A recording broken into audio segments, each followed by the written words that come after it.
Haleluya, saudara. Shalom jemaat GKMI Kenari yang diberkati oleh Tuhan. Puji Tuhan, hari ini saya dapat mengambil bagian untuk menyampaikan renungan di doa pagi GKMI Kenari pada hari ini. Saya berdoa kiranya renungan ini dapat menjadi berkat dan boleh mengajak kita bersama-sama bertumbuh di dalam Tuhan. Hari ini kita akan bersama-sama merenungkan firman dan kemudian kita berdoa. Saya rindu mengajak jemaat GKMI Kenari dimanapun Anda berada. Mungkin sebagian dari saudara adalah orang-orang yang biasa ikut doa pagi, tapi juga mungkin ada beberapa saudara yang belum pernah ikut doa pagi, tapi oleh karena ada Bread of Life ini, saudara ikut ambil bagian. Yuk saudara, kita berdoa untuk bangsa, kita berdoa untuk gereja kita, dengan kesepakatan, dengan kesungguhan, kita doakan supaya gereja kita ini bertumbuh dengan baik. Amin. Amin. Mari kita berdoa. Tuhan, kami menyerahkan persekutuan doa GKMI Kenari pada pagi hari ini dalam tangan anugerah Tuhan. Dan kiranya Tuhan beserta dengan kami, Tuhan memberkati kami. Dan biarlah firman yang di-sharingkan dapat membuat kami bertumbuh dengan baik, dan juga ketika kami berdoa bersama-sama menjadi sebuah doa kesepakatan yang membumbung naik sampai ke hadirat Tuhan dan memberkati umat Tuhan, memberkati gereja, memberkati bangsa, memberkati kota di mana kami berada. Terima kasih Tuhan, kami menyerahkan persekutuan doa GKMI Kenari Bread of Life ini di dalam tangan anugerah Tuhan. Di dalam nama Tuhan Yesus kami berdoa. Amin. Perenungan pagi hari ini diambil dari 1 Tesalonika 5 ayat yang ke-11. Alkitab mengatakan demikian, karena itu nasihatilah seorang akan yang lain dan saling membangunkanlah kamu seperti yang memang kamu lakukan. Nah, saudara, dalam terjemahan bahasa Indonesia masa kini, kalau saudara punya Alkitab di elektronik, ada terjemahan bahasa Indonesia masa kini. Nah, di sana dikatakan demikian. Sebab itu hendaklah kalian tetap saling mendorong dan saling menguatkan sama seperti yang kalian sedang lakukan sekarang ini. Jadi ada nasihat bagus saudara dalam situasi pandemik seperti ini.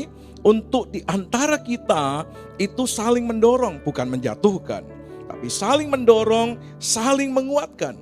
Dan seharusnya kita tetap melakukannya sampai sekarang ini. Amin. Saya berdoa jemaat Kenari tetap solid dalam kesatuan, dalam unity, untuk terus saling menguatkan dan mendoakan. Nah, dalam terjemahan Alkitab yang terbuka, ya, AYT, kalau saudara punya terjemahan itu, memiliki terjemahan yang hampir sama dengan bahasa Yunaninya. Terjemahannya demikian, karena itu kuatkanlah satu dengan yang lainnya. Kuatkanlah satu dengan yang lainnya. Dan saling membangunlah seperti yang sedang kamu lakukan saat ini. Pertanyaan saya, kita ini sedang melakukan itu atau tidak? Atau belum, saudara? Dan kalau belum, yuk kita lakukan. Supaya jemaat Tuhan yang sedang lemah imannya dikuatkan. Supaya kalau ada jemaat Tuhan yang sedang mengalami pergumulan, mereka juga dikuatkan. Jangan biarkan mereka menjadi lemah, menjadi tidak berdaya. Saya berdoa jemaat GKMI Kenari adalah jemaat yang solid. Kasih WA, telepon, pesan singkat, banyak hal bisa kita lakukan untuk jemaat bisa saling menguatkan satu dengan yang lainnya. Saudara, di dalam ayat ini terkandung dua perintah yang sifatnya present aktif imperatif. Apa itu? Suatu perintah yang harus dilakukan, saudara. Suatu perintah yang tidak boleh diabaikan. Yang pertama dikatakan menguatkan, saudara. Nah, kata menguatkan ini dari akar kata yang sama seperti parakletos. Parakletos itu apa, saudara? Penolong, Roh Kudus menolong. Jadi menguatkan itu sama dengan parakletos. Seorang yang menghibur, seorang yang memberikan nasihat, seorang yang memberikan motivasi itu parakletos, seperti Roh Kudus, bukan? Dia memberikan penghiburan, dia memberikan pimpinan menuju kepada kebenaran. Dan kata yang kedua adalah saling membangunlah. Nah, dua kata ini memiliki gambaran tentang memotivasi satu dengan yang lain, menguatkan dan membangun. Nah, pertanyaannya begini, saudara. Mengapa Paulus memberikan kedua perintah ini kepada jemaat Tesalonika atau kepada jemaat GKMI Kenari pada hari ini? Yang pertama, saudara, perintah ini berkaitan dengan hari Tuhan. Lihat ayat yang kedua dikatakan, karena kamu sendiri tahu benar bahwa hari Tuhan datang seperti pencuri pada waktu malam. Nah, sebagian besar orang percaya memahami bahwa yang dimaksud hari Tuhan adalah hari kedatangan Tuhan Yesus yang kedua kali. Saudara, hal ini tidak salah karena memang hari Tuhan ini seringkali berkaitan dengan kedatangan Tuhan Yesus Kristus yang kedua kali. Bukan hari hanya, bukan hari hanya.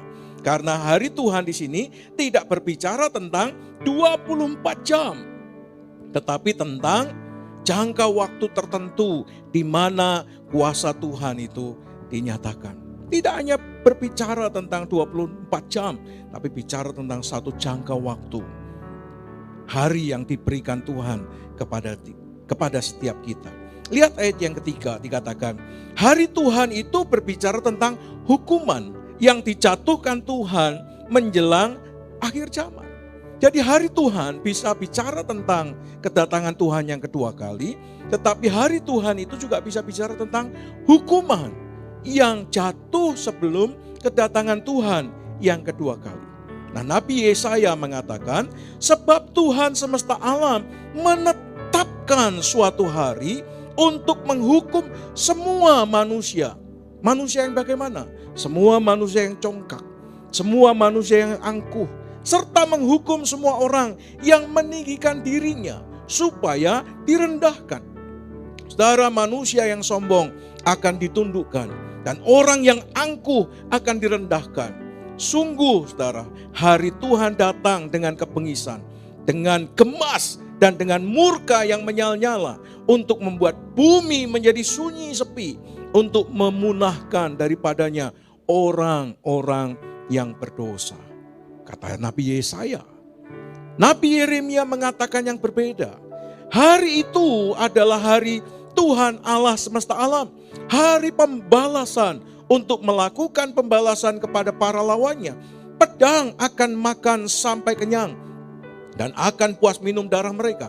Sebab Tuhan semesta alam mengadakan korban penyembelihan di tanah utara, di dekat sungai Efrat. Nah, saudara, dengan kata lain, hari Tuhan adalah hari di mana Allah yang adil itu turun tangan di dalam sejarah dan memberlakukan keadilannya. Saudara, kita bisa memaknai hari ini seperti apa. Ada orang mengatakan masa pandemik ini adalah masa hukuman Tuhan. Bisa jadi. Kemarin kami sharing dengan satu hamba Tuhan mengatakan anak dari Henok itu adalah Metusalah.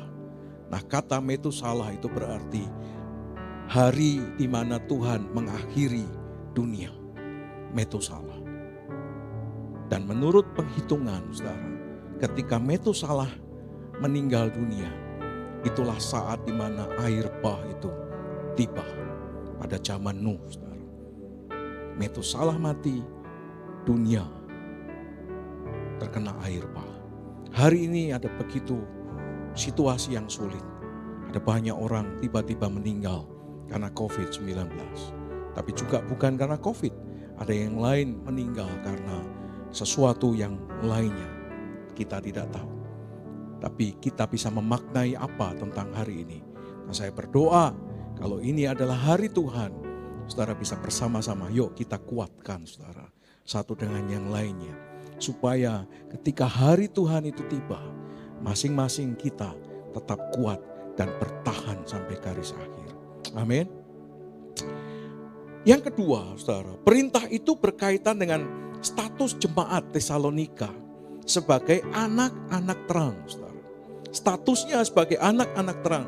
Nah, Paulus mengatakan kepada mereka yang tidak hidup dalam kegelapan, hari Tuhan tidak akan menimpa dan mendatangi mereka. Saya ulang ya saudara ya.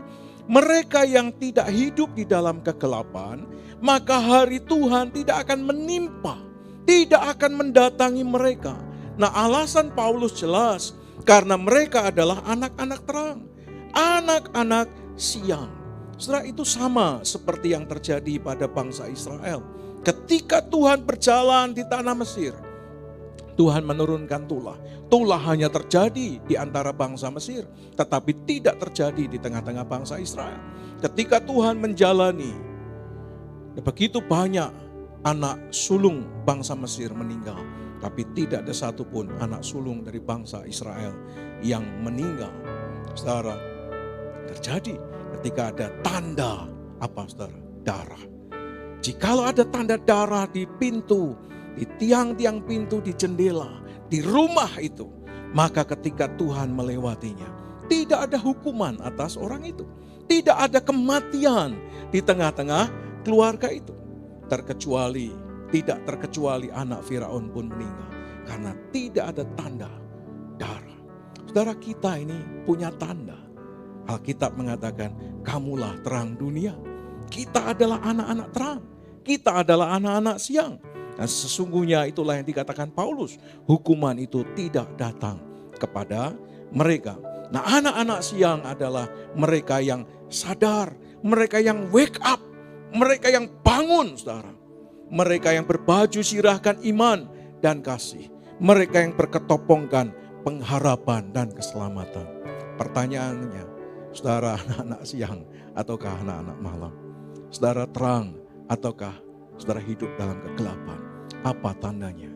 Tandanya adalah saudara percaya Kristus. Kalau saudara percaya Kristus dengan sungguh-sungguh, Paulus mengatakan hari Tuhan tidak datang kepada mereka. Yang ketiga, perintah itu disampaikan untuk saling menguatkan dan saling membangun, disampaikan oleh Paulus agar mereka berjaga-jaga, standby, dan tetap hidup bersama-sama dengan Yesus. Saudara, karena begitu cepat, tiba-tiba dan mengerikannya hari Tuhan, tidak ada yang menduga. Saudara, siapa sih yang menduga COVID-19 ini menjadi begitu luar biasa pada hari ini? Tidak ada seorang pun yang bisa menduganya dan bahkan mengantisipasinya sebelumnya. Datangnya tiba-tiba.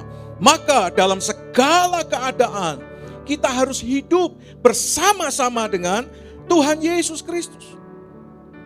Baik ketika kita berjaga-jaga maupun ketika kita tidur, ketika kita beraktivitas, ketika kita bekerja, ketika kita beristirahat, ketika kita ada dimanapun juga, kapanpun juga, dalam keadaan apapun juga, harus hidup bersama-sama dengan Yesus. Ada bersama-sama dengan Yesus. Nah, oleh karena itulah, agar kita anak-anak terang tetap hidup bersama-sama dengan Allah, Paulus memberi dua perintah tersebut kepada orang-orang percaya di Tesalonika. Apa, saudara? Kuatkanlah, saling menguatkanlah. Dan yang kedua, saling membangun, saling memotivasi. Saudara, jangan egois. Dalam situasi yang seperti hari ini kita hadapi, Kudus sempat merah. Kudus sempat begitu menyala dalam situasi yang tidak mudah. Apakah saudara mau egois dalam situasi yang seperti ini? Ataukah saudara memperhatikan jemaat Tuhan yang lain? Saling menguatkan, saling membangun, saling mendoakan. Inilah kesempatan yang baik menjadi gereja Tuhan yang sesungguhnya. Menjadi gereja Tuhan yang tidak egois. Jangan-jangan ada di antara mereka yang bahkan makan pun sulit. Jangan-jangan ada di antara mereka yang terkapar sakit dan tidak ada orang yang memperhatikan. Jangan-jangan ada di antara mereka yang sedang bergumul meninggalkan Tuhan. Ketika saudara datang menguatkan dan memotivasi, saudara membuat mereka, wow, ingat masih ada Tuhan. Ingat masih ada jawaban. Ingat masih ada mujizat. Amin. Mari jemaat GKMI Kenari kita berdoa bersama-sama. Tuhan, kami menyerahkan bangsa dan negara kami Indonesia. Kami menyerahkan pemerintah kami ya Tuhan. Supaya pemerintahan kami ditolong oleh Tuhan. Diberi hikmat, diberi kemampuan dan diberikan kesanggupan. Untuk mengelola negeri ini. Khususnya dalam menghadapi, menangani wabah COVID-19. Tuhan berikan kepada pemerintahan kami untuk saling bersinergi dari pemerintah pusat sampai pemerintah daerah. Sehingga penanganan dilaksanakan secara masif sekalipun tidak mengurangi perhatian pada sektor ekonomi.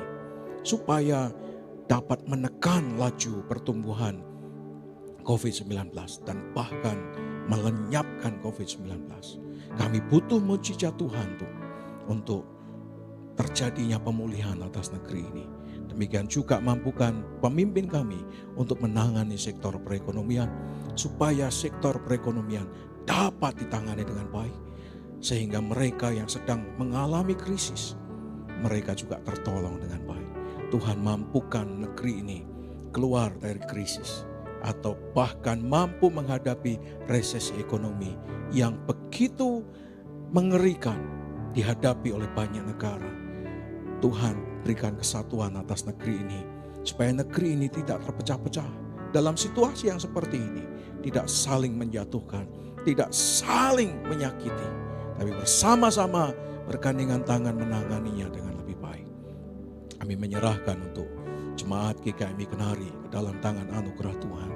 Mereka yang sudah lanjut usia ditopang oleh Tuhan, diberikan kekuatan dan berikan kesehatan. Supaya di masa usianya yang sudah lanjut, mereka tetap setia, mereka tetap kuat, mereka tetap sehat. Mereka yang sedang bergumul dengan perekonomian, kiranya Tuhan topang. Mereka yang sedang bergumul dengan pekerjaan, Tuhan campur tangan. Kami menyerahkan jemaat Tuhan, GKMI Kenari, ke dalam tangan pemeliharaanmu. Majelis baru yang sudah terbentuk, majelis baru yang akan mulai menggantikan, sedang mempersiapkan program untuk periode berikutnya. Kiranya Tuhan tolong untuk ketua majelis yang baru dan semua timnya yang baru. Kiranya Tuhan campur tangan, berikan kesehatan, berikan kesatuan. Sehingga sungguh dengan hikmat, pertolongan dan kuasa Tuhan, GKMI Kenari menjadi gereja yang terus bertumbuh dan diberkati Tuhan. Campur tangan Tuhan, urapi hamba-hambamu yang menyediakan diri untuk menjadi majelis gereja pada periode yang akan datang.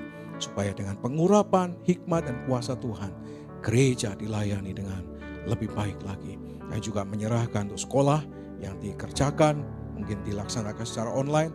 Tuhan Kau menolong. Guru-guru yang mengerjakan juga dipakai oleh Tuhan.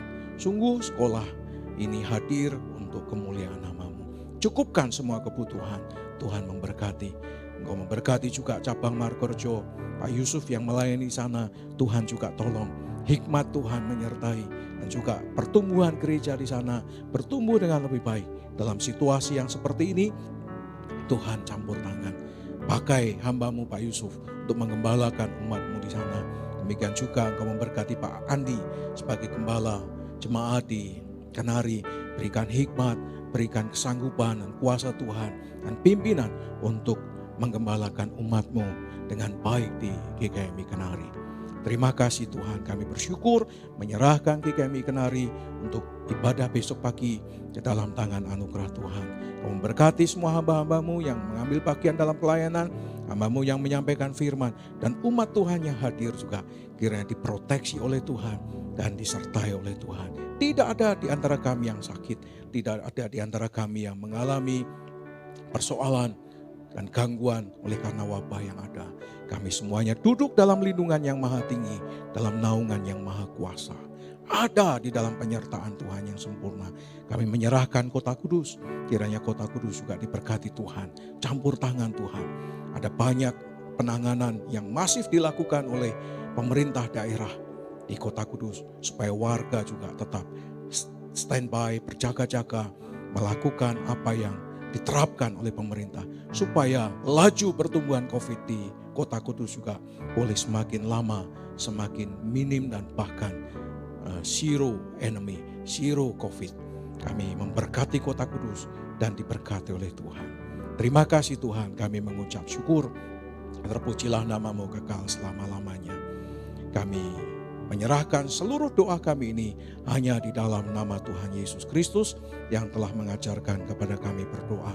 Bapa kami yang ada di surga, dikuduskanlah nama-Mu, datanglah kerajaan-Mu, jadilah kehendak-Mu di bumi seperti di surga. Berikanlah kami pada hari ini makanan kami yang secukupnya, dan ampunilah kami akan kesalahan kami seperti kami juga mengampuni orang yang bersalah kepada kami, dan janganlah membawa kami ke dalam pencobaan, tetapi lepaskanlah kami daripada yang jahat, karena Engkau-lah yang punya kerajaan dan kuasa dan kemuliaan sampai selama-lamanya. Amin. Puji Tuhan. Saudara, saya berdoa kiranya jemaat GKMI Kenari terus bertumbuh di dalam Tuhan. Selamat, Tuhan memberkati saudara.